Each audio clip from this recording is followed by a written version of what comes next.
Hi there, it's Amelia with WTI. And thanks to this creamy lipstick from ILIA, my makeup look is much more elegant. This lipstick comes in several shades. This is a cinnabar color, and I think it's a very nice color because when I look at it, it's like a combination of red and orange, and it looks really good on the lips.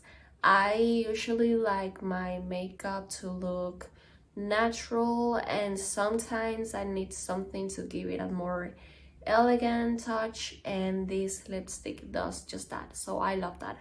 Also, I love the fact that it's creamy and really easy to apply. It has very good pigmentation and is long lasting. So if you're looking for a creamy lipstick with an easy to apply orangey red color, I highly recommend this one.